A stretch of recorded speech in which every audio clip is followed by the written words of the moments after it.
செய்தேனோ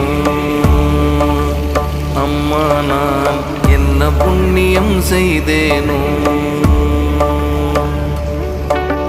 மன்னர்நாதர் அம்பலவர் வந்தார் வந்தார் என்று திரு சின்னநாதம் என்னிரண்டு செவிகளினுள் சொல்கின்றதே.